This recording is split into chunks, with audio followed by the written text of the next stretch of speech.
טייקון ריב עוצמה מאבד שליטה על חייו כאשר אמו נידונה לנחות. כשאפילו הרופאים הטובים ביותר מבטרים, מופיעה ילדה בת 10 עם הבטחה בלתי סבירה לריפוי. מה שקורה לאחר מכן משנה לא רק את גופה של המטופלת, אלא גם את נשמתה של כל המשפחה. לפני שנתחיל, הצטרפו למשפחה שלנו כאן בערוץ. הירשמו עכשיו, תנו לנו לייק, זה עוזר מאוד לעבודה שלנו, וכתבו לנו בתגובות מאיזו עיר אתם צופים. אני אוהב לדעת עד לאן הסיפורים שלנו מגיעים. השקט באחוזה של משפחת כהן היה כבד כעופרת באותו אחר צהריים של יום שלישי. איתן צעד במסדרונות שיש לבנים, צעדיו מהדדים בחלל הריק שנראה כבולע כל ניסיון לנורמליות. בגיל 42, האיש הזה כבש אימפריות, סגר עסקאות שהניעו מיליונים, ונוכחותו בכל חדר ישיבות הספיקה כדי לשנות את מסלולם של תאגידים שלמים. אבל שם, בבית שהיה פעם מלא בצחוק ובשיחות ערות, איתן כהן הרגיש קטן יותר מילד אבוד. 7 חודשים חלפו מאז שחנה כהן, אמו, עברה את השבץ המוחי ששינה הכל. בגיל 72, הגברת חנה תמיד הייתה מטריארכית של המשפחה, אישה בעלת אישיות חזקה שניהלה את הבית ביד רמה, אך בלב נדיב. היא זו שארגנה ארוחות ערב ל50 איש, שטיפלה אישית בגינת היסמין במרפסת, שהייתה לה דעה על הכל ועל כולם, ועכשיו שכבה ללוניה במיטת חדר השינה הראשי, תלויה במכשירים ובמטפלים לצרכיה הבסיסיים ביותר. איתן עצר מול הדלת הפתוחה למחצה של חדר אמו. מבעד לחרך יכול היה לראות את ורדה, המטפלת שעבדה בבית למעלה מ-15 שנה, מסדרת את הקריאות מתחת לראשה של חנה. ורדה הייתה אישה בגיל העמידה, שערה שחור אסוף בגולגול מהודק תמיד, והפכה עם השנים ליותר מעובדת. היא הייתה כמעט בת משפחה. עיניה נשאו עצב שקט בעודה מטפלת בגברת חנה, כאילו חלקה את הכאב לראות את האישה החיונית הזו מצומצמת למצב הזה. איש העסקים נשם עמוקות ונכנס לחדר. חנה שכבה, עיניה נעוצות בתקרה, מבלי להביע כל תגובה לנוכחותו. שערה המאפיר היה מסורק באהבה על ידי ורדה, והיא לבשה כותונת לילה בצבע ורוד שאיתן זיהה כאחת האהובות עליה. אבל לא היו חיים באותן עיניים שפעם זהרו בתבונה ובנחישות. איך היא היום? ורדה, שאל איתן, מתקרב למיטה ונוגע בעדינות בידה של אמו. האור היה קר, וחנה לא הראתה כל תגובה למגע.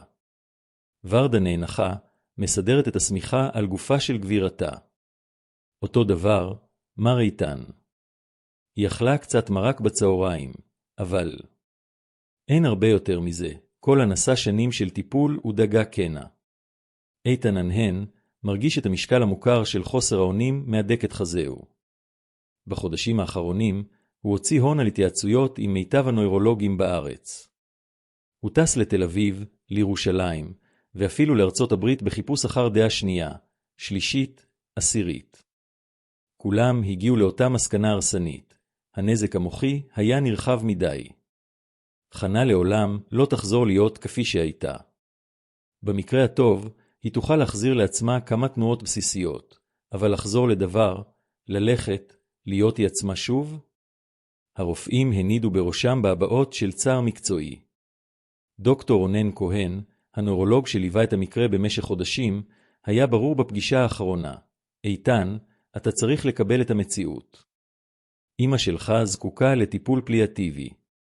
שמור עליה בנוחות, אבל אל תענה את עצמך בציפיות לא מציאותיות. לרפואה יש גבולות. גבולות. המילה הזו הדהדה במוחו של איתן כגזר דין. כל חייו היו סביב פריצת גבולות, התגברות על מכשולים, מציאת פתרונות היכן שאחרים ראו חוסר אפשרות. אבל הנה הוא, האיש שבנה אימפריה מאפס, מובס לחלוטין על ידי קריש דם מיקרוסקופי שגזל ממנו את אמו. ורדה סיימה לסדר את החדר ופנתה לדלת. מר איתן, אני הולכת להכין את ארוחת הערב. אתה צריך משהו? איתן הניד בראשו, עדיין אוחז בידה הרפויה של אמו. לא, ורדה. תודה על כל מה שאת עושה בשבילה. המטפלת חייכה בחום. גברת חנה טיפלה בי כשיעל שלי נולדה, זוכר? היא נתנה לי להישאר בבית חודשיים שלמים, שילמה אפילו לרופא הפרטי. עכשיו תורי להחזיר לה. יעל. איתן הכיר את ביתה של ורדה מאז שהייתה קטנה, ילדה חכמה בת 10 שלפעמים הייתה באה עם אמה בסופי שבוע כשלא היו לימודים. ילדה תוססת, מלאת שאלות ותמיד נושאת איזה ספר מתחת לזרוע. חנה נהגה להתבדח שיעל תהיה רופאה כשתגדל, מרוב סקרנותה לגבי גוף האדם ומחלות. לאחר שוורדה יצאה, איתן נשאר בחדר, מתבונן בפניה שלבת של אמו. הוא נזכר שכשהיה ילד וחלה, איך היא טיפלה בו בסבלנות אינסופית, מכינה מרקים מיוחדים ומספרת סיפורים עד שהיה נרדם. חנה תמיד אמרה שאהבה היא התרופה הטובה בעולם, שלטפל במישהו זו צורה של תפילה. איך היא הרגישה עכשיו, כלוא בגוף הזה שלא נענה לפקודותיה? איש העסקים החליט לצאת לנשום אוויר. האחוזה, למרות 2,000 המטרים הרבועים שלה, לפעמים נראתה חונקת תחת משקל העצב. הוא צעד אל הספרייה, חלל שתמיד היה מפלטו ברגעים קשים. מדפי המאגוני הגיעו עד התקרה הגבוהה, עמוסים בספרים שחנה אספה לאורך חייה. היא הייתה קוראת נלהבת, התעננה בכל דבר, מספרות קלאסית ועד ביוגרפיות של אישים היסטוריים. איתן השליך את עצמו על אחת מקורסאות האור והעביר את ידיו על פניו, מרגיש את הזיפים. מתי בפעם האחרונה ישן לילה שלם? העסקים נועלו על ידי הצוות שלו, אבל הוא ידע שלא יוכל להיעדר ללא הגבלת זמן. החברה הייתה זקוקה לו, וכך גם עמו. זה היה כמו להימשך לשני כיוונים מנוגדים, מבלי יכולת להתמסר לחלוטין לאף אחד מהם. ואז שמע צעדים קלים במסדרון. מבעד לחלון הספרייה, הוא ראה את ורדה חוצה את הגינה לכיוון ביתה שבקצה הנכס. אבל הצעדים המשיכו, ועד מהרה הופיעה דמות קטנה בפתח הספרייה. יעל עמדה שם, שערה מטולטל אסוף בשתי קוקיות, לבושה בתלבושת בית הספר ונושאת תרמיל ורוד על גבה. בזרועותיה החזיק הספר עבה בכריכת אור חומה, שנראה עתיק ומטופח. היי, דוד איתן, אמרה, משתמשת בחינוך חיבה שחנה לימדה אותה. למרות שלא היו קרובי משפחה, הילדה תמיד קראה לו כך. היי, יעל. אמא שלך כבר הלכה הביתה? הילדה הנהנה, אך לא זזה מהפתח. עיני הגדולות והקהות התבוננו באיתן בעוצמה שהפתיע אותו. היה שם משהו, רצינות לא שגרתית לילדה בת 10. דוד איתן, אני יכולה לשאול משהו? איתן הנהן, מסוקרן. יעל תמיד הייתה ילדה מנומסת ומכבדת, אך גם נחושה כשהיה לה משהו בראש. איך סבתא חנה, האופן שבו התייחסה לאמו תמיד נגע לליבו של איתן. חנה ביקשה מיעל לקרוא לקח מאז שהייתה קטנה, באומרה שלכל ילד מגיע סבתא אוהבת. איש העסקים נאנח. לא כל כך טוב, יעל. הרופאים עושים כל מה שהם יכולים, אבל הם ויתרו, נכון, שאלת הילדה הייתה ישירה, ללא התחמקויות. איתן הביט במופתע מהבשלות שבהבחנה. איך את יודעת את זה? יעל נכנסה לספרייה והתקרבה לקורסה שבה ישב איתן, אמא שלי עצובה כשהיא מדברת על סבתא חנה. ואתמול שמעתי כשהדוקטור אמר לך שאין יותר מה לעשות. איתן הרגיש לחץ בחזה. הילדה. הבחינה בהכל, בכאב של המבוגרים, בייאוש שריחף מעל הבית. זה מסובך, יעל. לפעמים הרפואה לא יכולה לרפא הכל. הילדה שתקה לרגע, מחבקת את הספר אל חזה. ואז, בנחישות שגרמה לאיתן להזדקף בקורסה, היא אמרה, אני יכולה לעזור לסבתא חנה להשתפר. איש העסקים חייך ברוך, מדמיין שהילדה רוצה להציע ציורים או מכתבים כדי לשמח את אמו. זה מאוד נחמד מצדך, יעל, אבל זו לא רק נחמדות, דוד איתן. אני יודעת איך לגרום לה לחזור ללכת. חיוכו של איתן נעלם. הוא הביט בילדה, שהביטה בו ברצינות מוחלטת. יעל, יקירתי, אני יודע שאת רוצה לעזור, אבל מה שיש לסבתא חנה זה מאוד רציני. הרופאים הכי טובים בישראל כבר אמרו שין. הרופאים לא יודעים הכל, הקטיעה נעשתה בביטחון שהותיר את איתן ללא מילים. יעל הרימה את הספר שנשא. סבתא רבתא שלי השאירה את הספר הזה לסבתא שלי, שהשאירה לאמא שלי, שנתנה לי אותו כשהייתי בת 8. יש פה דברים שהרופאים של היום כבר לא לומדים. איתן התבונן בספר בתשומת לב רבה יותר. כריכת האור הייתה שחוקה מהזמן, אך שמורה היטב. לא היה כותרת נראית לעין, רק כמה סמלים חרוטים שנראו כמו ציורים של צמחים או עשבי מרפא. מה זה הספר הזה, יעל? סבתא רבתא שלי הייתה אחות במלחמת העולם השנייה. היא טיפלה בחיילים שהרופאים כבר ויתרו עליהם. חיילים שכבר לא יכלו ללכת, לדבר, להזיז את הידיים. והיא הצליחה לגרום להם להבריא. הילדה פתחה את הספר בזהירות, חושפת דפים מציבים מלאים בהערות בכתב יד, ציורים של תרגילים ומתכונים לטיפולים. היא כתבה הכל כאן. איך להעיר את השרירים שישנים, איך לגרום למוח לזכור את הגוף. איתן רחן קדימה כדי לראות טוב יותר. הדפים היו כתובים בכתב יד רהוט, עם איורים מפורטים של תנוחות, עיסויים ותרגילים. היו שם גם מתכונים לשמנים ותערובות, כולם רשומים בדיוק כמעט מדעי.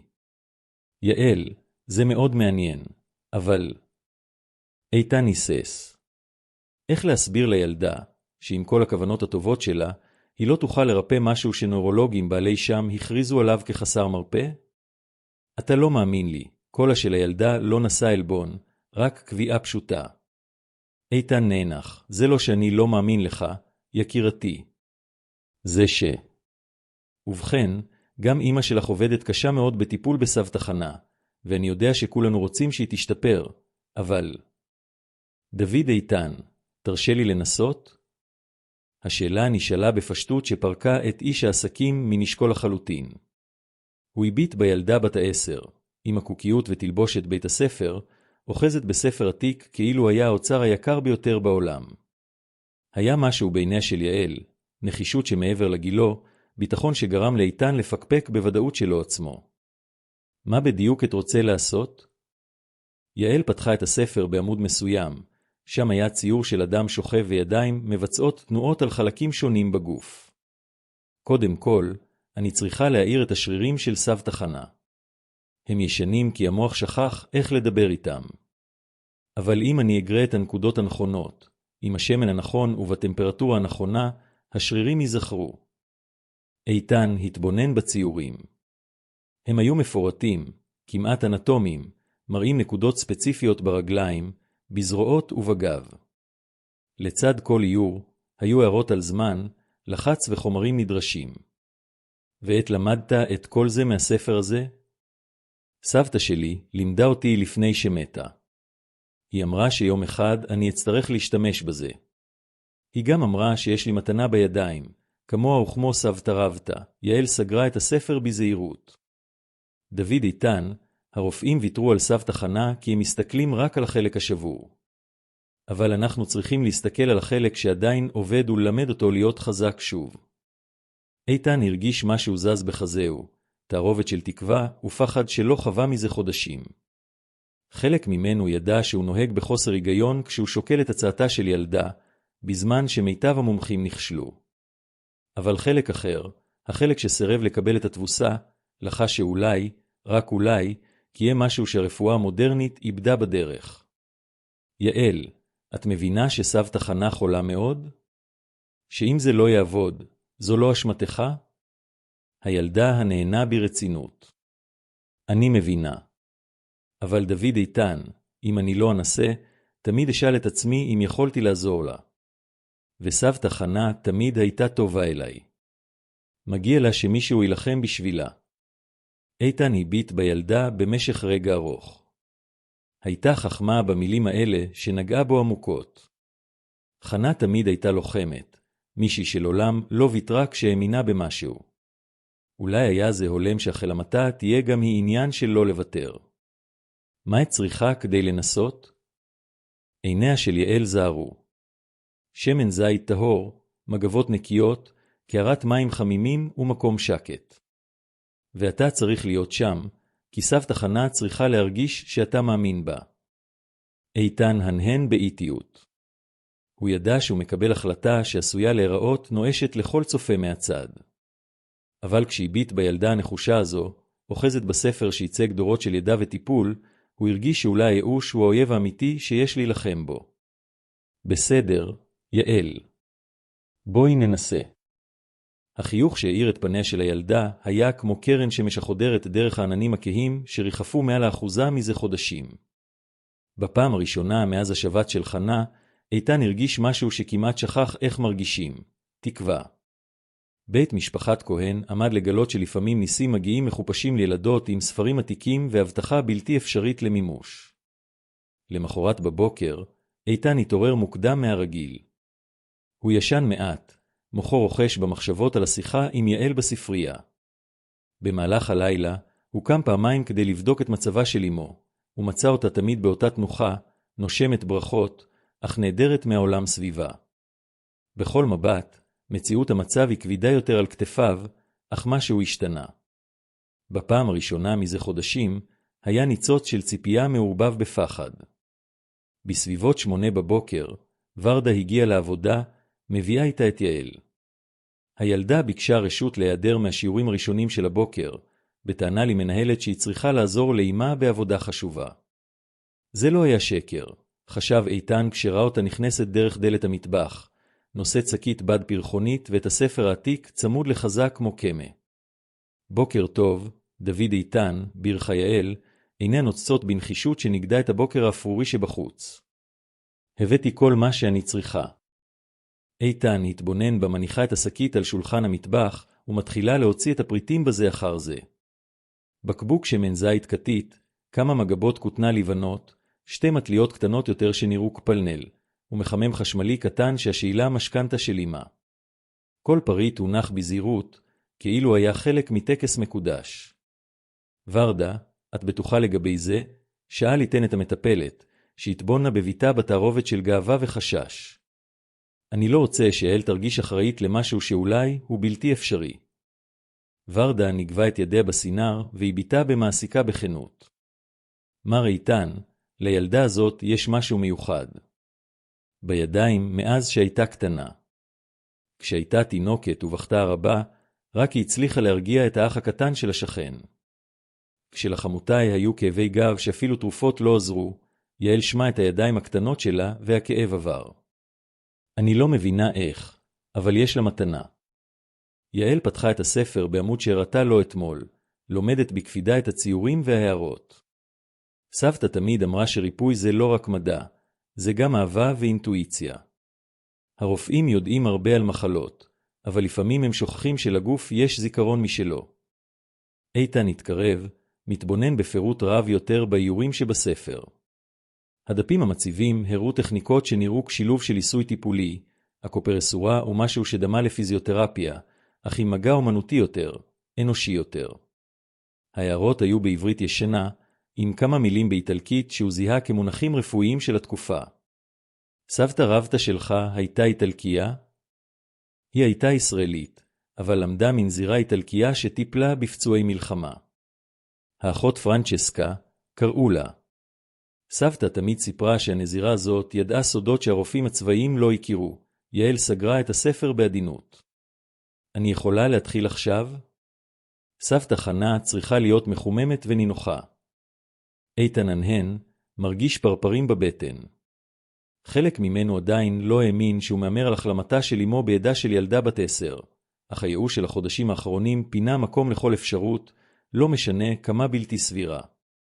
השלושה עלו לחדרה של חנה.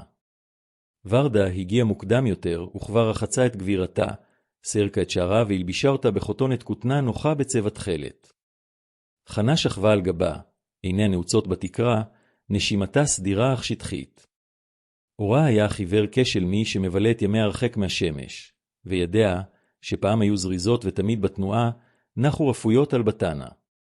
יעל התקרבה למיטה בצדים זהירים, כאילו נכנסה למקדש.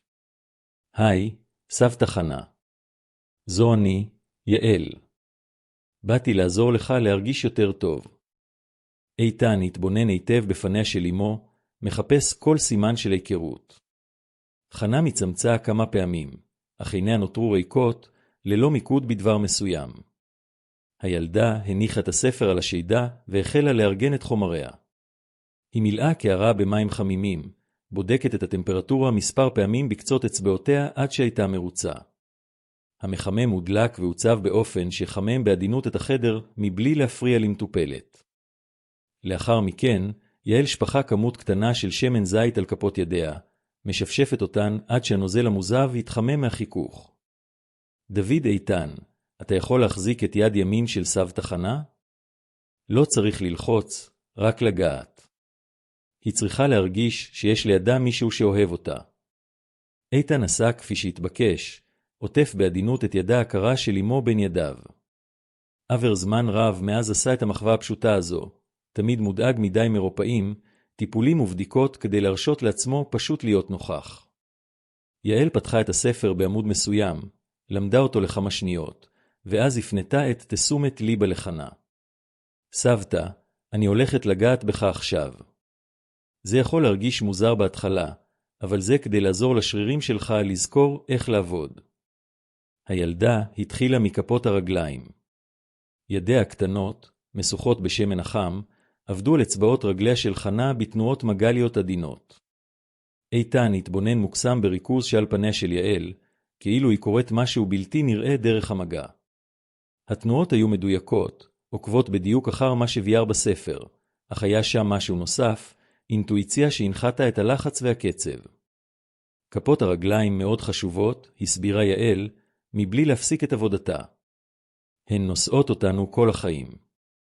כשבן אדם לא יכול ללכת, כפות הרגליים שוכחות בשביל מה הן קיימות. אבל אם אני אזכיר להן, הן יכולות ללמד את שאר הגוף. לאחר מספר דקות של עבודה על כפות הרגליים, יעל עברה לשוקיים. תנועותיה היו שיטתיות, אך עדינות, כאילו העירה שרירים שישנו זמן רב. איתן הבחין שנשימתה של אמו הפכה מעט עמוקה יותר, למרות שעדיין שמרה על מבטה המרוחק. עכשיו אני אעבוד על הירכיים, אבל אני צריכה שתעזור לי להפוך את סבתא חנה על הצד. יחד, איתן ויעל סובבו את חנה בזהירות, תומכים בה בקריות כדי שיהיה לה נוח. הילדה המשיכה בעבודתה, כעת מתמקדת בחלק האחורי של הרגליים. ידיה הקטנות, אך המוצקות, עבדו על השרירים הגדולים בתנועות ארוכות וקצביות. ואז איתן הבחין במשהו שגרם לליבו לפעום בחובזקה. אחת מאצבעות רגלה השמאלית של חנה זזה. רק תנועה עדינה, כמעט בלתי מורגשת, אבל היא הייתה שם. יעל, תראי את רגל שמאל של סבתא. הילדה חייכה, אך לא הפסיקה את עבודתה.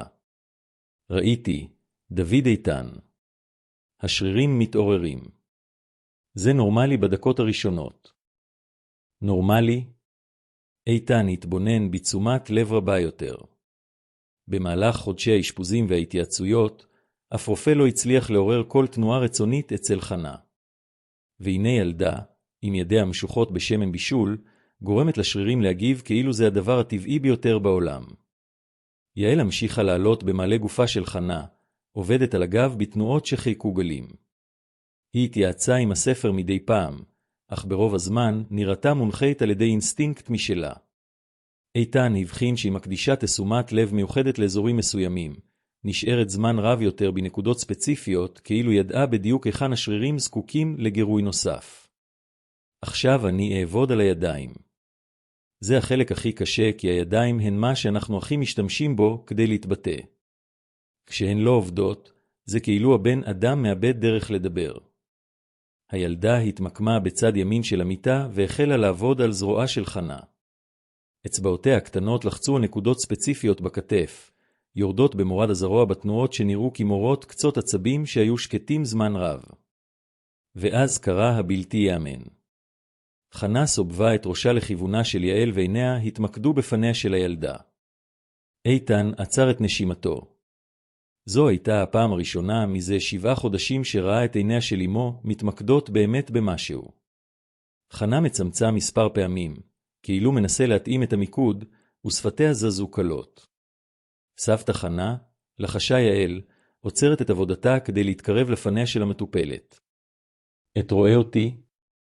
שפתיה של חנה זזו שוב, וצליל חלש, כמעט בלתי נשמע, נפלט. איתן רחן, מקרב את אזנו לפיה של אמו.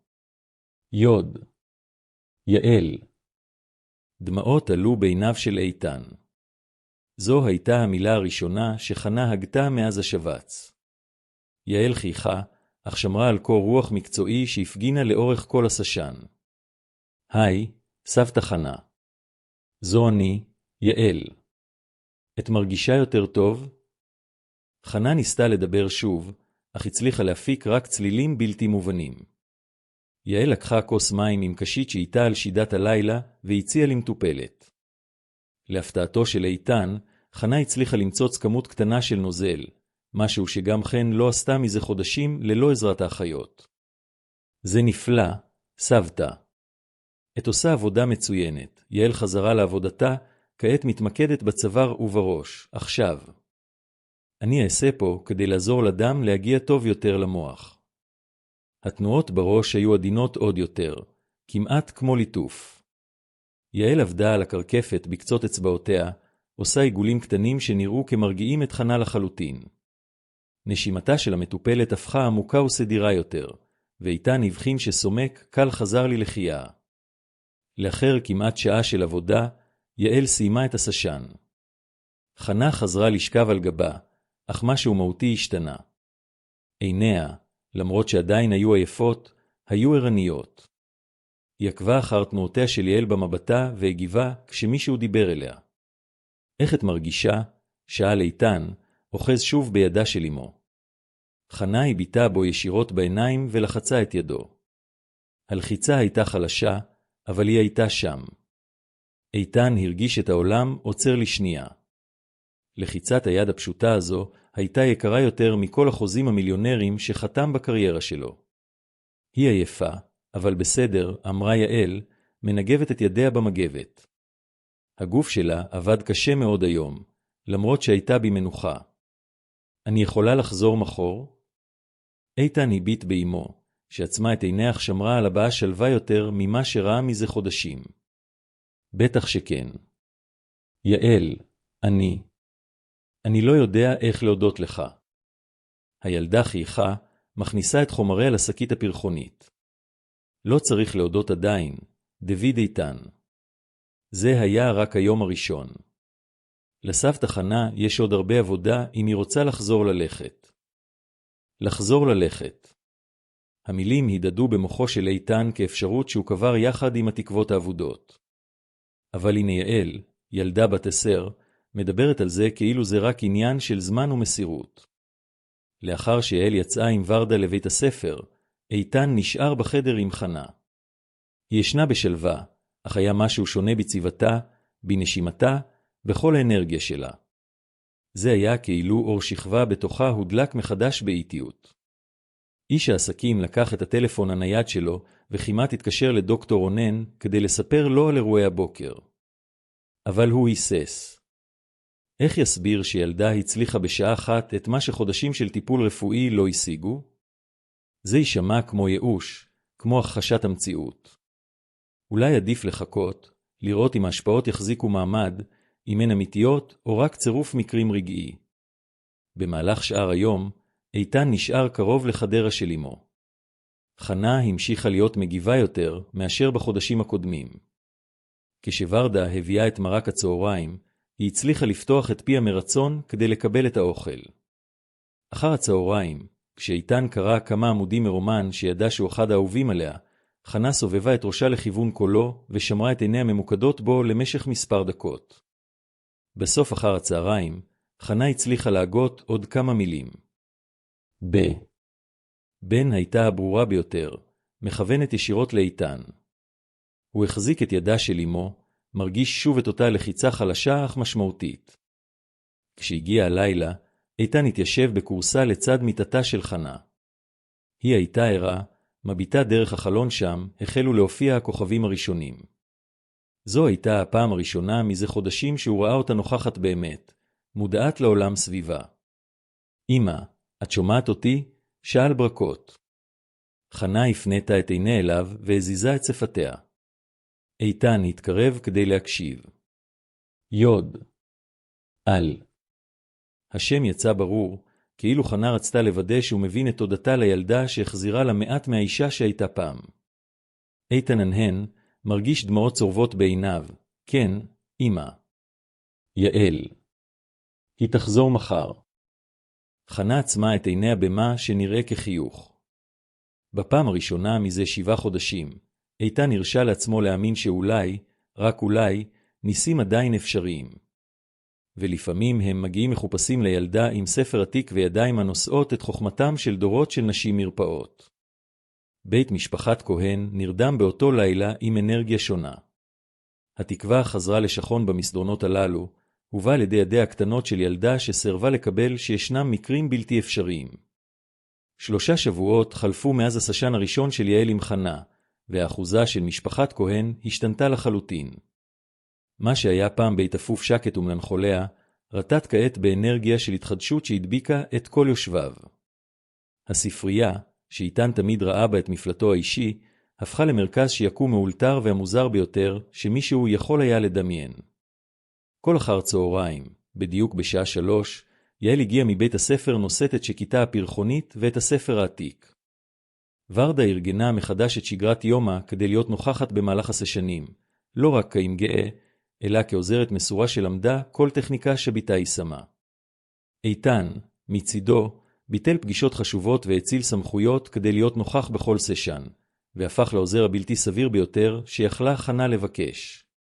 התקדמותה של המטריארכית של משפחת כהן הייתה איטית, אך קבועה, כמו זריחת השמש המאירה את העולם בהדרגה עד שהנוף מואר לחלוטין. בסוף השבוע הראשון, חנה כבר הצליחה להזיז את כל אצבעות שתי ידיה. בשבוע השני, היא החזירה לעצמה את תנועת מפרק כף יד ימין. כעת, בתחילת השבוע השלישי, היא הצליחה לחופף את מרפק שמאל ולהחזיק כוס מים בעזרת עזרה. אך השינויים לא היו רק פיזיים. חנה שאיתן הכיר חזרה אליו בהדרגה. עיניה החזירו לעצמן את הברק האינטליגנטי של פעם, והחלה להביע דעות על דברים קטנים בחיי היומיום. כשוורדה הביאה את מרק הירקות, חנה הנידה בראשה לשלילה, מצביעה להעדפתה למרק עוף. כשאיתן קרא חדשות מהעיתון, היא קמרה את גבותיה בהבעות שהוא זיהה כהסכמה או אי שביעות רצון. הספרייה אורגנה מחדש כדי להתאים לצורכי הטיפול. מזרן אורתופדי הונח על השטיח הפרסי, מוקף בקריות. שולחן הזר החזיק את חומריה של יעל מאורגנים תמיד, שמנים מטריים שהיא למדה להרבב על פי מתכונים מהספר, מגבות במרקמים שונים, ומחממים שהוצבו אסטרטגית כדי לשמור על טמפרטורה אידיאלית. באחר צהריים זה של יום חמישי, יעל עבדה על רגליה של חנה בריכוז שהרשים את איתן יותר ויותר.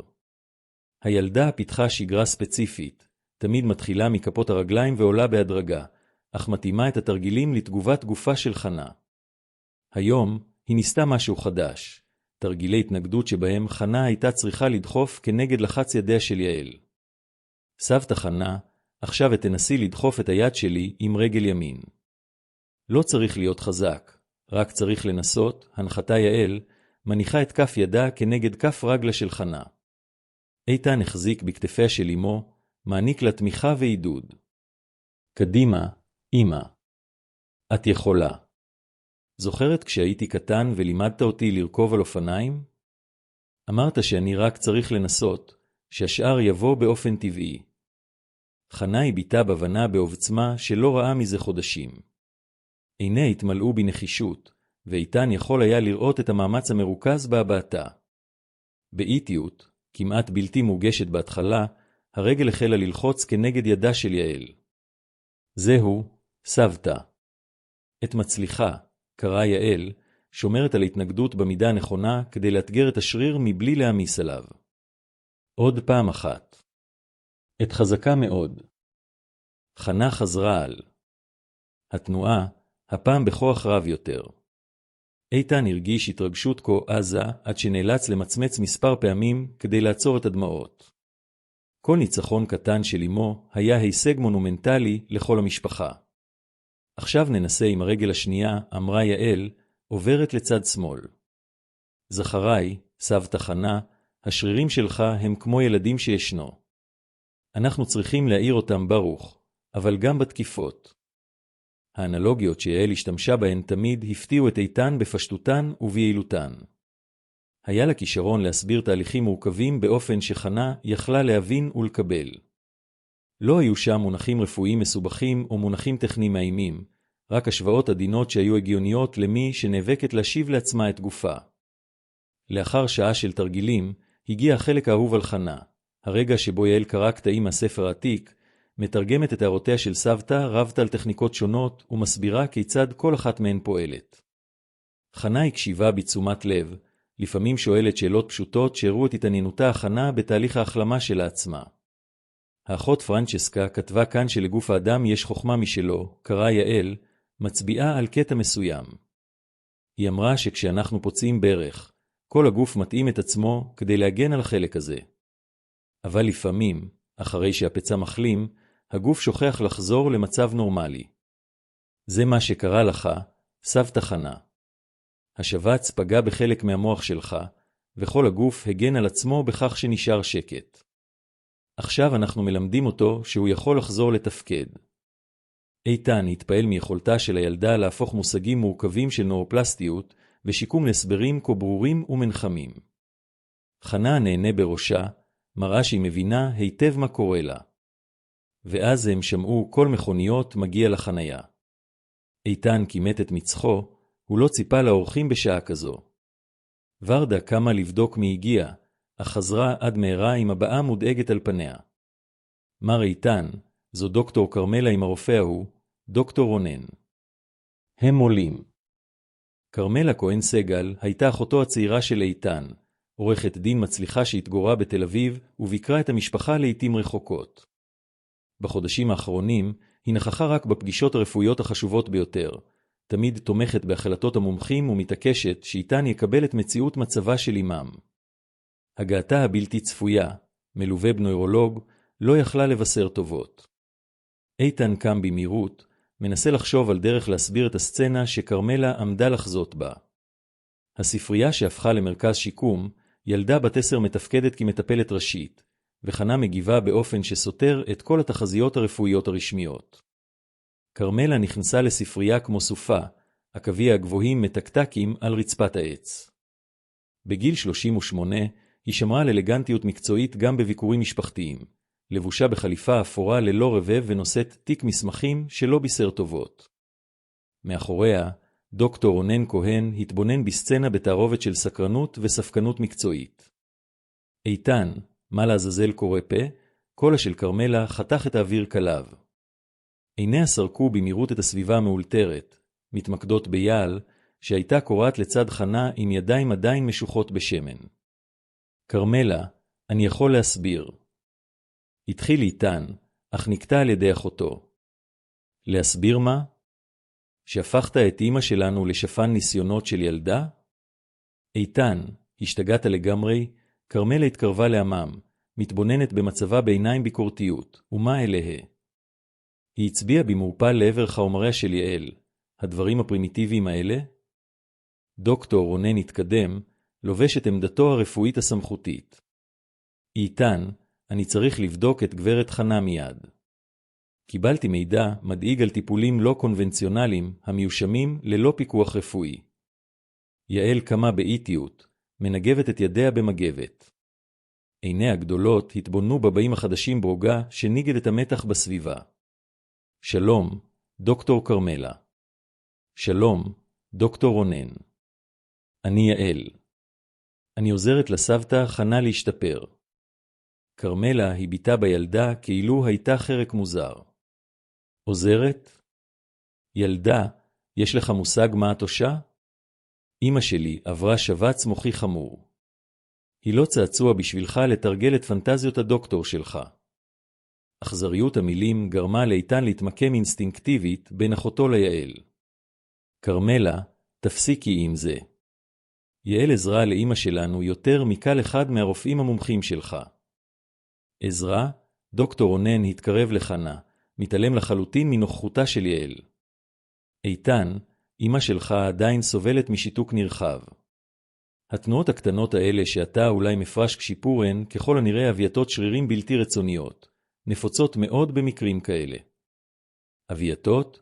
איתן הרגיש את הכעס גואה בחזהו. דוקטור, אמא שלי מדברת. היא מזיזה את ידיה מרצון. היא מזהה אנשים. אתמול היא הצליחה להחזיק כף לבד. קרמלה ודוקטור רונן החליפו מבטים משמעותיים, מהסוג שרופאים חולקים כשהם צריכים להתמודד עם בני משפחה בהכחשה.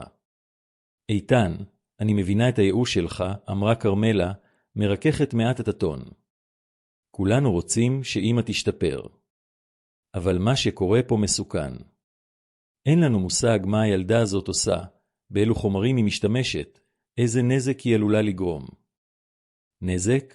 יעל דיברה סוף סוף, כל הקטן אך תקיף. אני לא פוגעת באף אחד. אני משתמשת רק בשמן זית ובתנועות שסבתא רבתא שלי לימדה. היא ריפאה הרבה אנשים. סבתא רבתא שלך? דוקטור רונן קטע בחיוך מתנשא. ילדה, רפואה זה לא משהו של לומדים מקרובי משפחה. זה דורש שנים של לימוד, ידע מדעי, טכניקות מוכחות. מה שאת עושה אולי נראה לא מזיק, אבל יכול לגרום לנזקים נוירולוגיים שאנחנו לא יכולים לראות. איתן התבונן בפניה של יעל מתעובתות מהאשמות הלא צודקות. הילדה שהקדישה את אחר הצהריים שלה לטיפול בחנה במסירות שאף איש מקצוע לא הפגין, טופלה כשרלטנית על ידי אנשים שהכריזו על המקרה כאבוד. דוקטור רונן, עם כל הכבוד, אתה התייאשת מאמא שלי. אמרת שהיא לעולם לא תדבר שוב, לעולם לא תזוז שוב. ותראה אותה עכשיו. כאילו שמעה את שמה מוזכר, חנה סובבה את ראשה לכיוון הקולות. עיניה נעו בין הנוכחים, מודעת בבירור למתח בסביבה.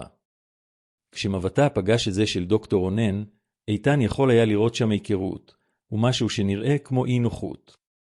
גברת חנה, דוקטור רונן, התקרב בקולו המקצועי. איך את מרגישה? חנה הביטה בו במשך רגע ארוך, ואז הפנתה את עיניה ליעל. שפתיה זזו, ובמאמץ ניחר, היא הגתה, יעל. טובה. השקט שבא לאחר מכן היה מחריש אזניים. קרמלה ודוקטור רונן הביטו בחנה כאילו כמה זה עתה ועשתה סלטה. איתן הרגיש סיפוק עמוק למראה הבאות ההלם על פניהם. זה יכול להיות רק. התחיל דוקטור רונן, אך נקטע כשחנה הצליחה להרים קלות את יד ימין ולהצביע על יעל. הילדה שלי, הצליחה חנה לומר, המילים יוצאות במאמץ, אך בבירות מפתיעה. קרמלה התקרבה לאמא, הספקנות שלה מפנה מקום להתרגשות. אמא? את באמת מבינה אותנו? חנה נהנה בראשה. תנועה קטנה אך החלטית. עיניה התמלאו דמעות כשהיא ביטה בביתה שלא ראתה מזה חודשים. דוקטור רונן התרחק מעט, הבעתו המקצועית מתערערת. אני צריך לעשות כמה בדיקות. ייתכן שהייתה החלמה ספונטנית שין. שאתה אמרת שהיא בלתי אפשרית, השלים איתן, קולו טעון בקור שקרמלה כמעט ולא שמע מאחיה. בלתי אפשרית, בלתי הפיכה, חסרת תקווה. אלה היו המילים המדויקות שלך, דוקטור רונן. קרמלה התבוננה באינטראקציה בין אמה ליעל, מבחינה כיצד חנה נרגעת כשהילדה מתקרבת, כיצד עיניה אורות כשיעל מדברת אליה. היה שם קשר שמעבר לכל פרוטוקול רפואי, תקשורת שהתעלתה מעל מילים והבחנות. איתן, גם אם היה שיפור כלשהו, אמרה קרמלה בזהירות, זה לא אומר שאנחנו צריכים לזנוח את הטיפול הרפואי הראוי. הילדה הזאת, עם כל הכוונות הטובות שלה, אין לה הכשרה עליה. למה, קרמלה? איתן פנה לאחותו בעוצמה שגרמה לה לסגת, להחזיר לנו את אמא שלנו? לגרום לה לחזור להיות אדם במקום גוף חסר חיים במיטה? כי זה בדיוק מה שיעל עשתה. דוקטור רונן ניסה להשיב לעצמו את השליטה במצב. איתן, אני מתעקש שגברת חנה תילקח להערכה מלאה בבית החולים. אני צריך להבין מה קורה ולוודא שהיא מקבלת את הטיפול המתאים. לא, תשובתו של איתן הייתה תקיפה וסופית. אמא שלי לא תחזור לבית החולים הזה שבו התייאשתם ממנה. היא משתפרת פה, עם מי שבאמת אכפת לא ממנה. איתן, תהיה הגיוני, ניסתה קרמלה בטון פייסני יותר. אנחנו לא מפקפקים בכוונות שלך, או אפילו של הילדה. אבל אם באמת היה שיפור, הוא צריך להיות מתועד, נחקר, מטופל כראוי. מטופל על ידי מי? על ידי רופאים שאמרו שזה מקרה אבוד? על ידי אנשי מקצוע שהמליצו על טיפול פליאטיבי, איתן הניד בראשו. אמא שלי מטופלת על ידי מישהי שמאמינה בה, שרואה אפשרויות היכן שאתם ראיתם רק מגבלות. ואז חנה עשתה משהו שהפתיע את כולם. במאמץ ניכר, היא הצליחה להרים את זרוע ימין ולהושיט את ידה לכיוונה של יעל. הילדה מיד התקרבה ואחזה בידה של חנה, שלחצה אותה בכוח שלא הפגינה מזה חודשים. תיקח. אותה הצליחה חנה לומר, מביטה ישירות בדוקטור רונן. המילים יצאו לאט, אך בתקיפות, טעונות בנחישות שלא הותירה מקום לפרשנות. הצהרתה של המטריארכית של משפחת כהן הדהדה בספרייה כפסק דין סופי. קרמלה היא ביתה מאימה לאחיה, מבינה שאיבדה כל טיעון שיכלה להעלות. דוקטור רונן, מצידו, נראה כמעריך מחדש את כל מה שהאמין שידע על המקרה. איתן התקרב לחנה ואחז בידה השנייה. אל תדאגי, אמא. יעל לא הולכת לשום מקום. היא תמשיך לעזור לך להשתפר.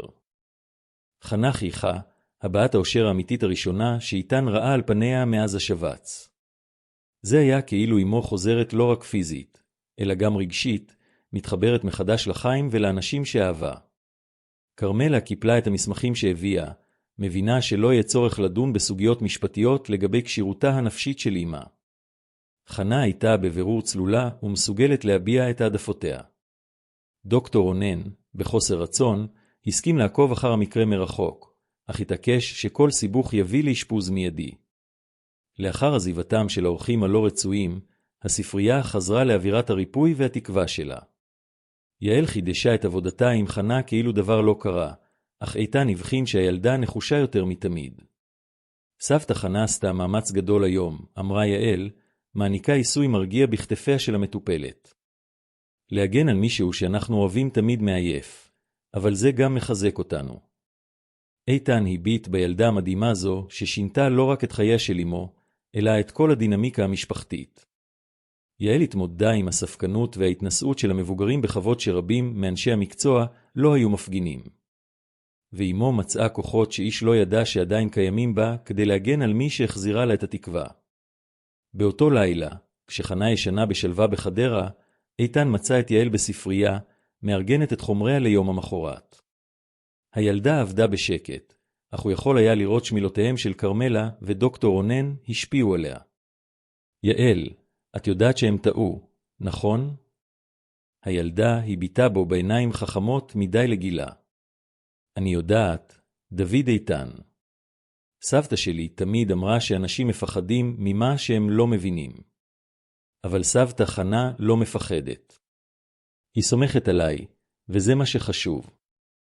איתן הנן מרגיש שוב את אותה תערובת של תודה והערצה לילדה שהצילה את משפחתו כשהיה זקוק לה ביותר. בית משפחת כהן הפך לשדה קרב בין האפשרי לבלתי אפשרי, בין התקווה לכניעה.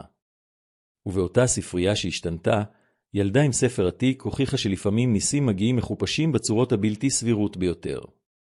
חודשיים חלפו מאז העימות עם קרמלה ודוקטור רונן, והספרייה של משפחת כהן התפתחה למשהו שדמה יותר למקדש של החלמה. איתן השקיע בסדרת ציוד פשוט, אך יעיל, שהשלים את עבודתה של יעל, מוטות תמיכה שהותקנו בדיסקרטיות על הקירות, מראה גדולה שבחנה יכלה להתבונן בתנועותיה, ואפילו פסנתר קטן ששימש אותה לתרגול קואורדינציית האצבעות, מנגנת מנגינות פשוטות שהאירו זיכרונות רגשיים עמוקים. חנה התקדמה באופן שאפילו איתן, ברגעיו האופטימיים ביותר, לא היה יכול לדמיין. היא יכלה כעת לשבת ללא תמיכה במשך יותר משעה, הזיזה את שתי זרועותיה בקואורדינציה גוברת, ודיבורה הפך שוטף מספיק כדי לנהל שיחות מלאות. אך המרשים ביותר היה הנחישות שצמחה בעיניה מיום ליום, כאילו גילתה מחדש לא רק את יכולותיה הפיזיות, אלא גם את כוחה הפנימי. באחר צהריים זה של יום חמישי, יעל יישמה את השלב המאתגר ביותר בטיפול. חנה ישבה על קצה המזרן האורתופדי, כפות רגליה נוגעות ברצפה, בעוד הילדה עזרה לה לתרגל את תנועת הקימה.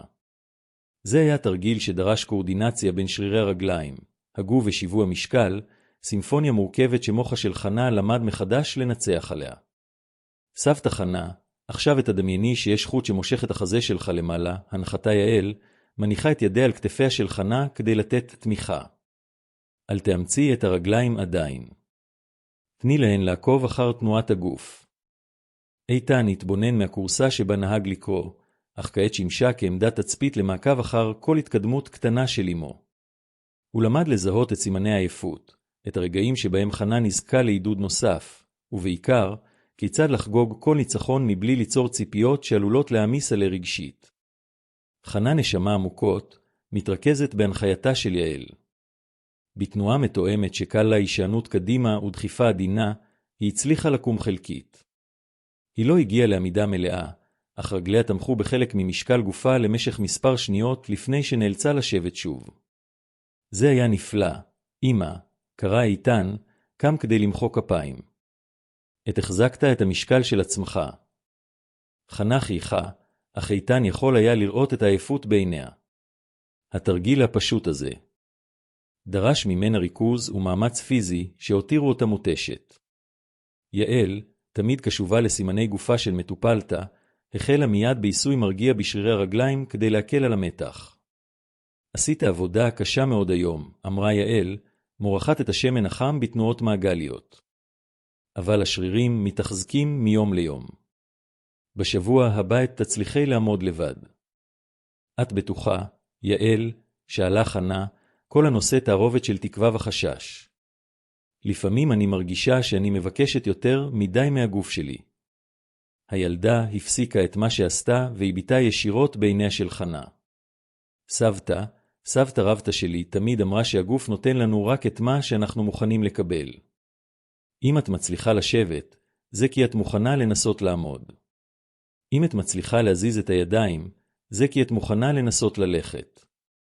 איתן התקרב והתיישב על הרצפה לצד אמו. בחודשים האחרונים, הרגעים האינטימיים האלה בספרייה יצרו ביניהם קרבה שלא הייתה קיימת מזה שנים. שיחותיהם במהלך סשנים של שיקום נגעו בנושאים שמעולם לא דנו בהם קודם. זיכרונות מילדותו של איתן, החלומות שחנה זנחה כדי לגדל את ילדיה, הכאבים ששניהם נשאו מבלי שהיה להם האומץ להביע. אמא, את זוכרת כשהייתי בן 15 ורציתי לעזוב את התיכון כדי לעבוד, איתן לקח את ידה של חנה, מחווה שהפכה טבעית בשבועות האחרונים. אמרת שלוותר זה קל, שכל אחד יכול לעשות את זה. הקשה הוא להמשיך להילחם כשנראה שאין יותר כוחות. חנה נהנה, זוכרת בבירור את אותה שיחה שהתרחשה לפני יותר מ-20 שנה. אמרתי שיש לך משהו מיוחד בפנים, נחישות שאסור לבזבז. ובכן, עכשיו אני רואה את אותה נחישות בך, חייך איתן. את נלחמת באופן שנותן לי השראה כל יום. יעל התבוננה בחילופי הדברים ביניהם, ובנה בחכמה השקטה שתמיד הפגינה. היא הבינה שהריפוי של חנה אינו רק פיזי, אלא גם רגשי, חיבור מחדש לכוחה הפנימי ולאנשים שאהבה. דוד איתן, אמרה יעל, סוגרת את הספר העתיק שבו התייעצה תדיר. אני יכולה לספר לכם משהו? איתן וחנה הפנו את תשומת ליבם לילדה, שלבשה את אותה הבעה רצינית שתמיד קדמה לגילויים חשובים. סבתא רבתא שלי לא טיפלה רק בחיילים פצועים במלחמה.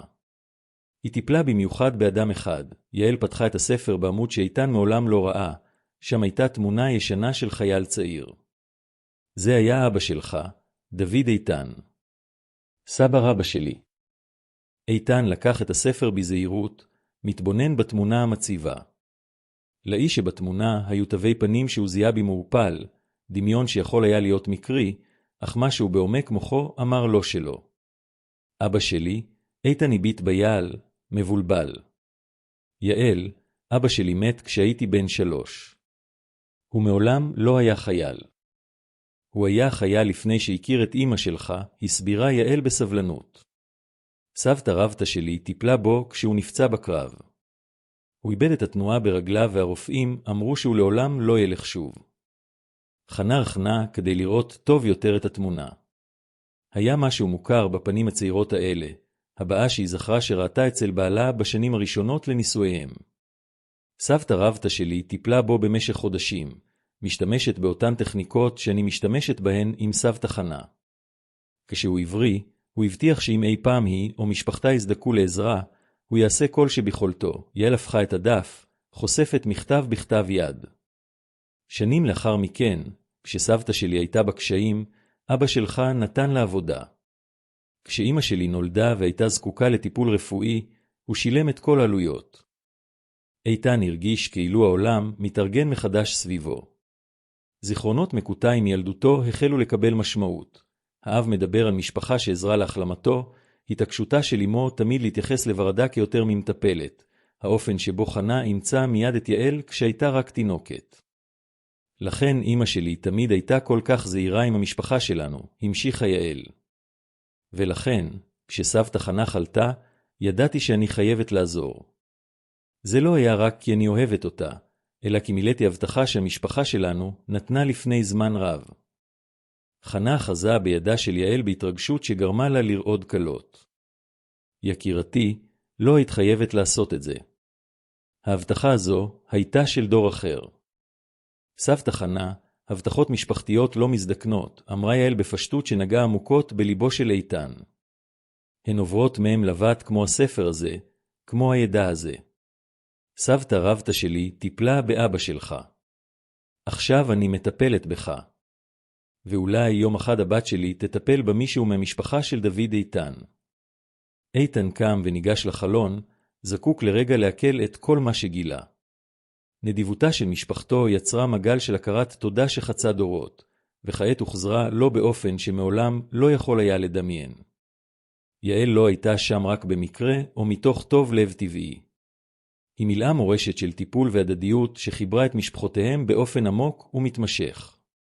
יעל, אמר איתן, פונה לילדה, ההורים שלך יודעים את כל זה? אמא שלי יודעת. היא זו שנתנה לי את הספר וסיפרה לי את הסיפור. אבל היא פחדה לספר לך, חשבה שזה ייראה כאילו היא גובה חוב ישן, יעל חייכה. אמרתי לה שזו לא גבייה, זו הכרת תודה. לטפל בסבתא חנה זו הדרך שלי להודות על כל מה שהמשפחה שלך עשתה למען שלנו.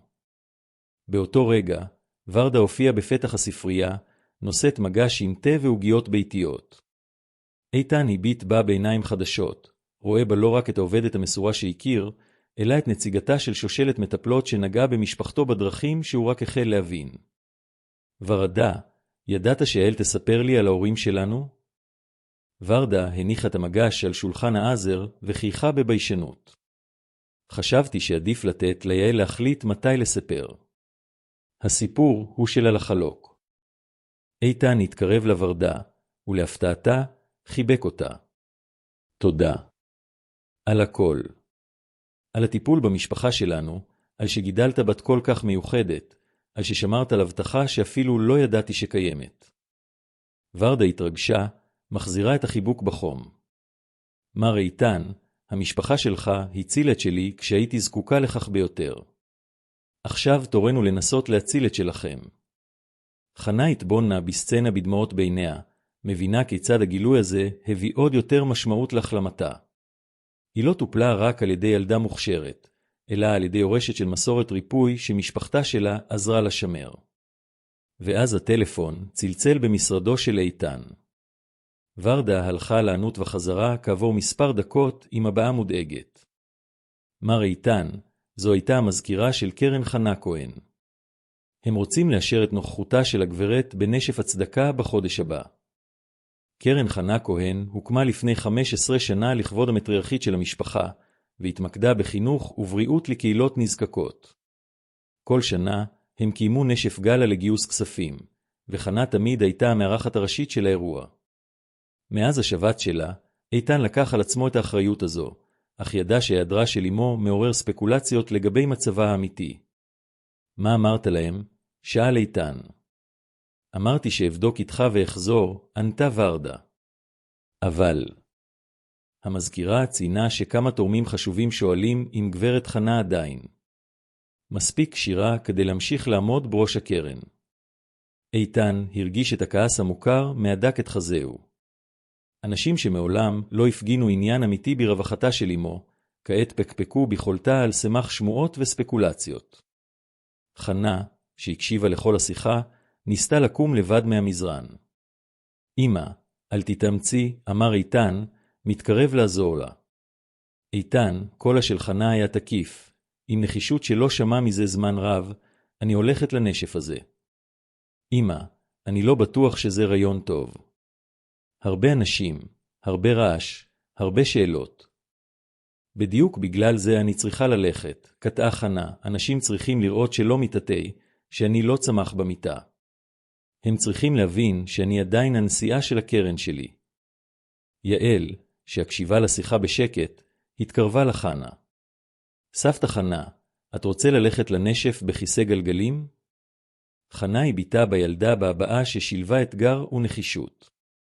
לא, יעל. אני רוצה להיכנס לאולם הזה בהליכה. השקט שבא לאחר מכן היה טעון במשמעויות. חנה הציעה משהו שלפני 3 חודשים היה נחשב בלתי אפשרי לחלוטין. גם עכשיו, עם כל ההתקדמות שעשתה, הליכה פומבית למרחק ניכר תהיה אתגר מונומנטלי.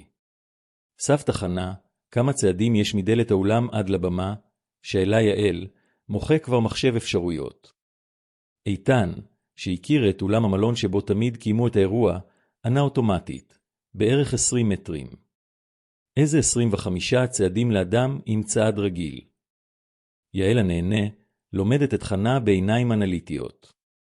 יש לנו 4 שבועות להתאמן. זה מספיק זמן אם את מוכנה לעבוד קשה כל יום. יעל, זה יכול להיות מסוכן, דאג איתן. אם אמא שלי תיפול מול 200 איש. היא לא תיפול, אמרה יעל בביטחון מוחלט. סבתא חנה חזקה יותר מכל אדם באולם הזה. ואני אהיה שם כדי לוודא שהכל יסתדר. חנה חזה בידו של איתן בכוח שהפתיע אותו. בני, ביליתי 7 חודשים בקבלת מגבלות שאחרים הציבו לי. עכשיו אני רוצה להראות לעולם, ובעיקר לעצמי, שאני עדיין יכולה להתעלות על כל ציפייה. איתן הביט בעיניה של אמו וראה שם את האישה הנחושה שגידלה אותו, שבנתה קרן מאפס, שהתמודדה עם אלמנות מוקדמת באומץ ובכבוד.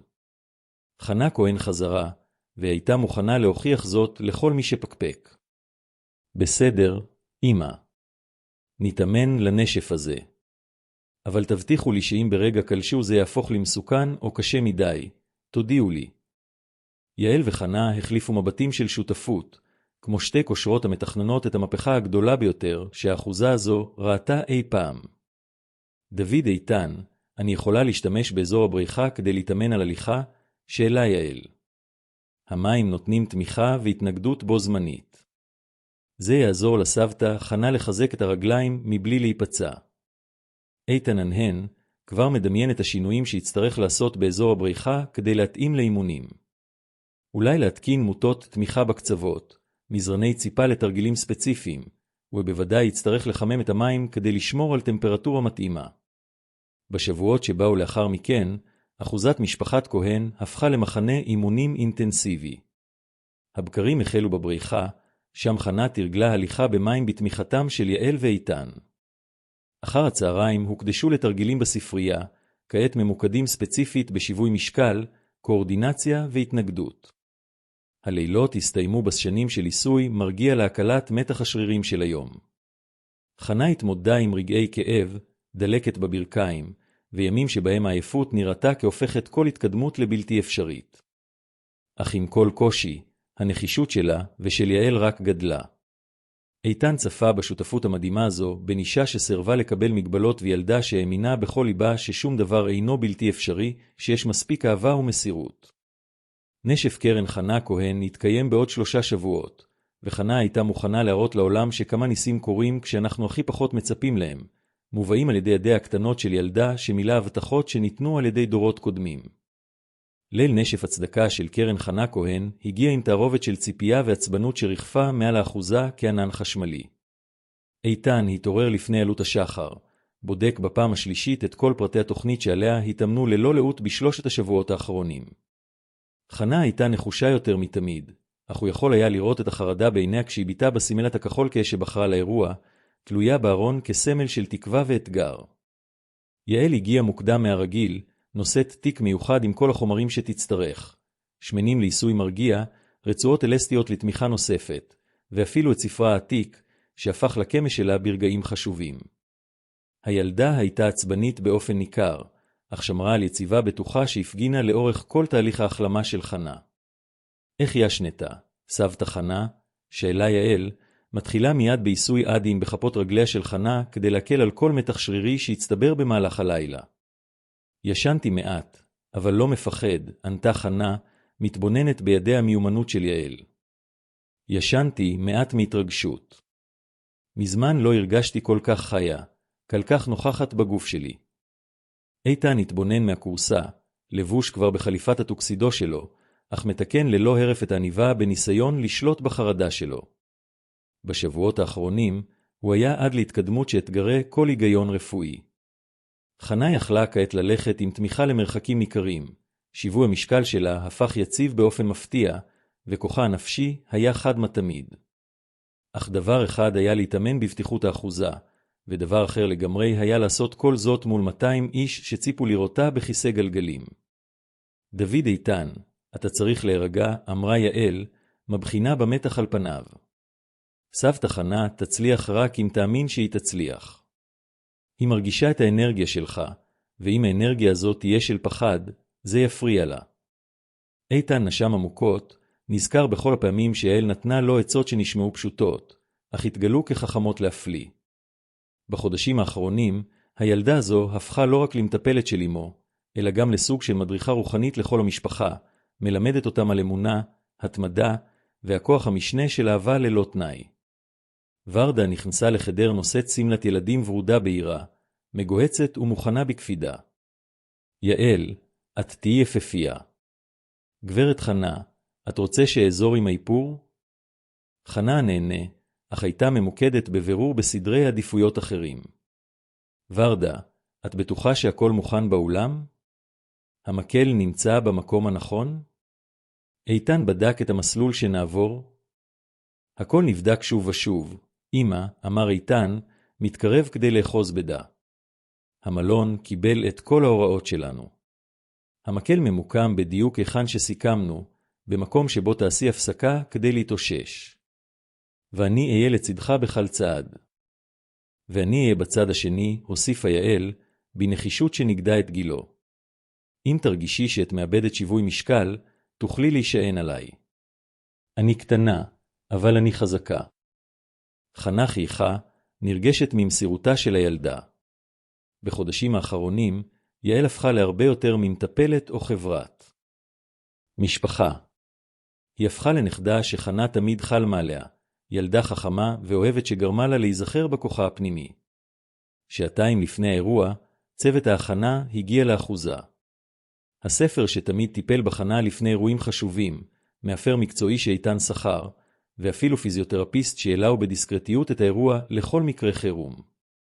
חנה נכנעה לכל ההכנות בסבלנות של מלכה המתכוננת להכתרה. כשהייתה מוכנה לבסוף, חנה הייתה בלתי ניתנת לזיהוי כאותה אישה שבילתה חודשים ללא ניעה במיטת בית חולים. שערה המאפיר היה מסודר באלגנטיות בגולגול מתוחכם, האיפור הדגיש את הברק שחזר לעיניה, והסמלה הכחולה כהה גרמה לה להיראות צעירה ב10 שנים. אך המרשים ביותר היה יציבתה, זקופה, מכובדת, מקרינה ביטחון שגרם לכל צופה לשכוח לחלוטין שהיא עברה שבץ הרסני.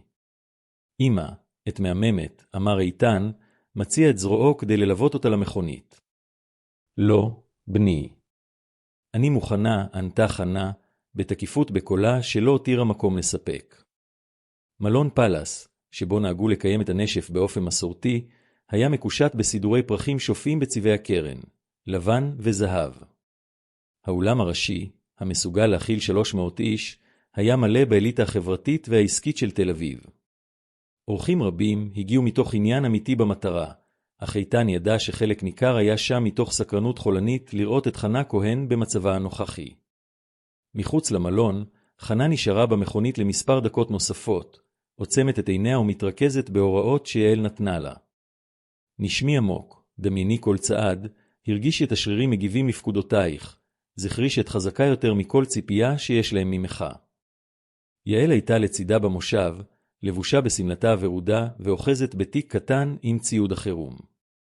סבתא חנה, את רוצה שאגיד את מילות הקסם שסבתא רבתא שלי לימדה את החיילים לפני הקרבות?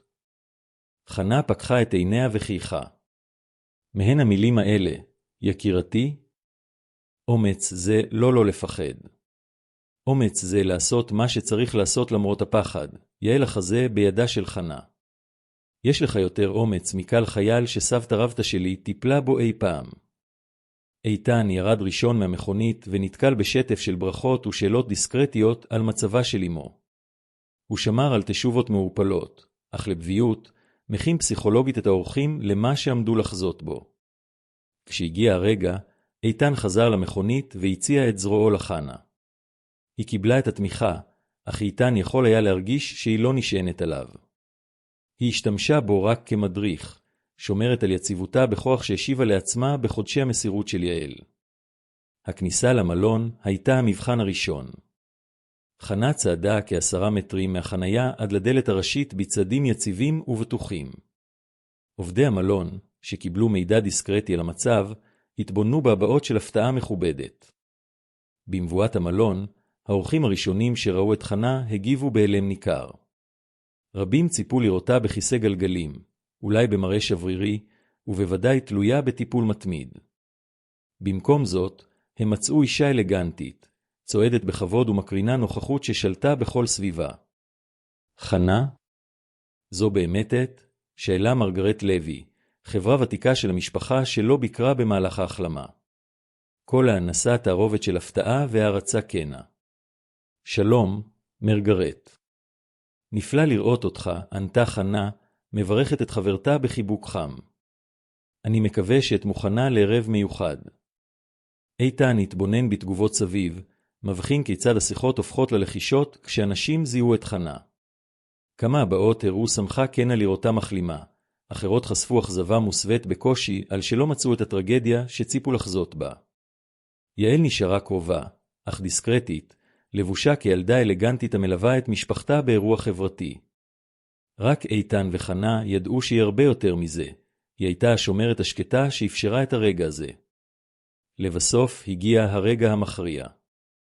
חנה הייתה צריכה לחצות את האולם הראשי, מדלת הכניסה ועד לבמה שם תישא את נאומה השנתי כנשיאת הקרן. 25 צעדים שייצגו חודשים של עבודה קשה, נחישות בלתי מעורערת, ואמונה שאתגרה את כל התחזיות הרפואיות. האולם השתתק בהדרגה כשהאורחים הבינו שחנה צועדת לבמה, לא מובלת. איתן היה לצידה הימני, מציע תמיכה מורלית יותר מפיזית. יעל התמקמה אסטרטגית בקהל, מוכנה להתערב במידת הצורך, אך בטוחה שלא יהיה בכך צורך. חנה החלה ללכת. הצעד הראשון נעשה בתקיפות, השני בביטחון גובר. בצעד החמישי, יצרה לרגע קט בעמדה שבה הניחו את המקל האלגנטי, פריט דקורטיבי יותר מפונקציונלי, אך שישמש כתמיכה פסיכולוגית למחצית השנייה של ההליכה. הכל בסדר, אמא, לחש איתן. הכל מושלם, בני, ענתה חנה, כל הנושא שלווה שהדביקה את כל הסובבים. היא חידשה את הליכתה, כעת עם המקל בידה השמאלית ואיתן בזרוע הימנית. האורחים זזו באופן טבעי, יוצרים מסדרון של כבוד שהוביל ישירות לבמה. השקט באולם היה מוחלט, נשבר רק על ידי צלילה מרח של הקביע של חנה נוגעים ברצפת השיש. צעד עשירי, 11, שני 10. חנה שמרה על קצב קבוע, נושמת באופן מבוקר כפי שיעל לימדה, מדמיינת כל תנועה לפני ביצוע. איתן יכול היה להרגיש את הריכוז העז של אמו, אך גם שמחה עמוקה שהקרינה מכל צעד שעשתה. בצעד ה-15 קרה מה שאיתן הכי חשש ממנו. חנה מעדה קלות, רגלה השמאלית התערערה לשנייה. האולם עצר את נשימתו באופן קולקטיבי. אך חנה התאוששה מיד, יציבה כסלע, והמשיכה ללכת מבלי לאבד את הקצב.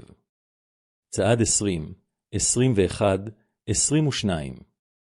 בסיס הבמה היה קרוב עכשיו, רק 3 מדרגות נמוכות שחנה תצטרך לעלות כדי להגיע לפודיום. איתן הרגיש את נשימתו מאיצה, אך ידה של אמו על זרועו נשארה יציבה ובטוחה. צעד 23, 24, 25. חנה הגיעה לבסיס הבמה ועצרה לרגע, מביטה במדרגות שלפניה. איתן התכונן לעזור לה, אך היא נידה בראשה בעדינות, מצביעה על רצונה לעלות לבד. אחת, חנה עלתה בשלוש המדרגות. כל תנועה הייתה מחושבת, מכוונת, הפגנת כוח שהרחיקה הרבה מעבר לפיזי. כשסוף סוף הגיעה לפודיום ופנתה להתמודד עם הקהל, האולם התפוצץ במחיאות כפיים. אלו לא היו מחיאות כפיים מנומסות או פרוטוקולריות. זו הייתה תסועת אמת, מרגשת, של אנשים שזה עתה היו עדים למשהו שהתעלה על ציפיות רפואיות או חברתיות. אורחים רבים היו נרגשים באופן ניכר, חלקם בחרו בגלוי למראה חנה לא רק שורדת, אלא מנצחת נסיבות שהיו מביסות אנשים צעירים בהרבה. חנה התקרבה למיקרופון, הניחה את המקל לצד הפודיום, והביטה בקהל בחיוך קורן. ערב טוב לכולם. זו שמחה בלתי תתואר להיות כאן איתכם. קולה היה ברור, חזק, טעון ברגש שהדביק כל אדם נוכח. איתן, שהתבונן מצד הבמה, הרגיש דמעות שלא ניסה להסתיר. יעל, באמצע הקהל, חייכה בסיפוק השקט של מי שמילא הבטחה שנראתה בלתי אפשרית. חנה נשאה את נאומה שנתי על מטרות הקרן, הפרויקטים המתנהלים, וחשיבות הסולידריות הקהילתית. אך כולם ידעו שהמסר האמיתי של אותו ערב לא היה במילים שהגתה, אלא בנוכחותה הפשוטה על הבמה, עומדת כעדות חיה לכך שגבולות האדם גמישים הרבה יותר ממה שהרפואה גורמת לנו להאמין לפעמים. כשחנה סיימה את הנאום, היא ירדה במדרגות הבמה באותו כבוד שבו עלתה. ההליכה החזרה הייתה רגועה יותר, לאחר שהוכיחה כל מה שהייתה צריכה להוכיח. האורחים התקרבו לברך אותה, רבים מביעים הערצה כנה להחלמתה המדהימה. בסוף הערב, בחזרה באחוזה, חנה התיישבה בקורסה בספרייתה, כעת מוטשת לחלוטין, אך קורנת מסיפוק. איתן ויעל ליוו אותה, השלושה חולקים שקט נוח בעודם מעכלים את גודל מה שהתרחש. יעל, אמר איתן לבסוף, אני לא יודע איך להודות לך על כל זה. החזרת את אמא שלי למשפחה שלנו, נתת לנו תקווה שחשבנו שעבדה.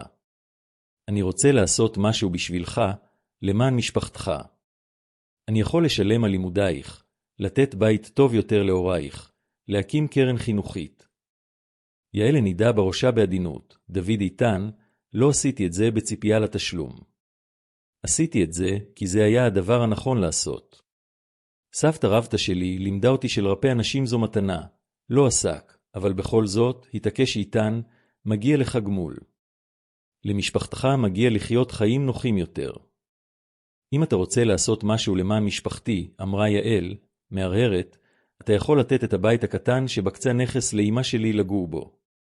ואם תוכל, הייתי רוצה קרן כדי להמשיך ללמוד, כי אני רוצה ללמוד עוד על רפואה כדי לעזור לאנשים אחרים, כמו שעזרתי לסבתא חנה.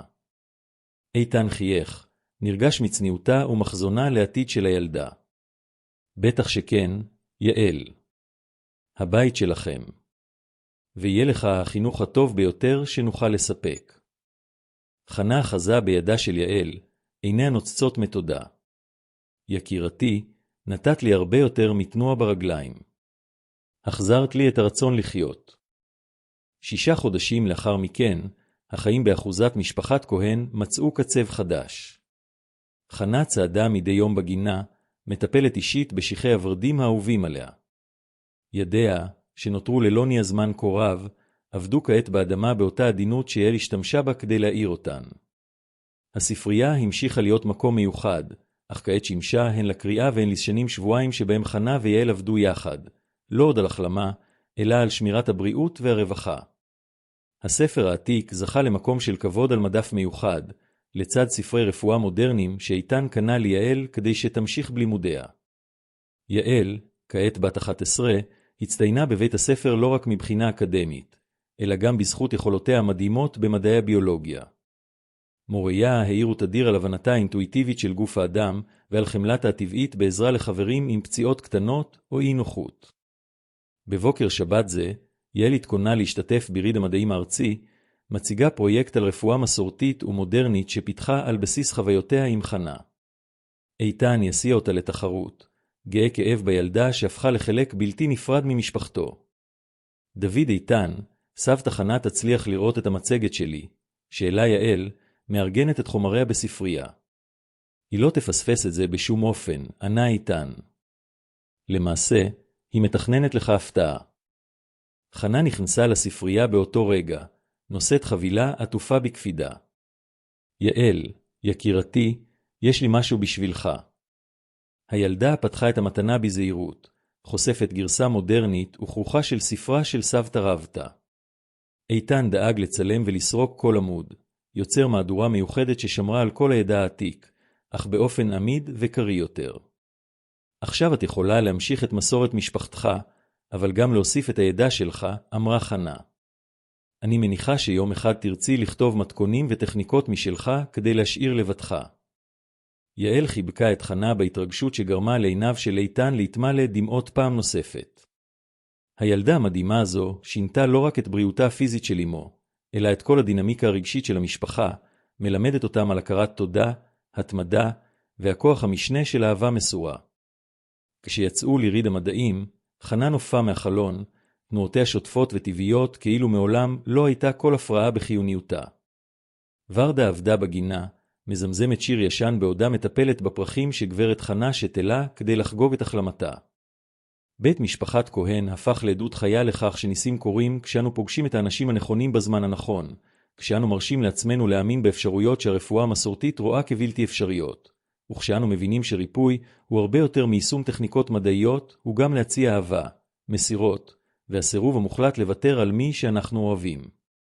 יקירים שלנו, אנו מקווים שמסעם של חנה, איתן ויעל נגע עמוקות בליבכם. סיפור זה מזכיר לנו שלפעמים התשובות שאנו מחפשים מגיעות מהמקומות הבלתי צפויים ביותר, דרך ידיה של ילדה הנושאת את חוכמתם של דורות עברו. אם התרגשתם מסיפור ההתגברות הזה, תנו לייק, הירשמו לערוץ שלנו ושתפו בתגובות איזה רגע נגע בכם ביותר. כל יום אנו מביאים סיפורים החושפים את כוחה יוצא הדופן של הרוח האנושית כשהיא מסרבת לקבל תבוסות. עד הסיפור הבא, וזכרו תמיד, לעולם אל תזלזלו בכוחם המשנה של אהבה ונחישות.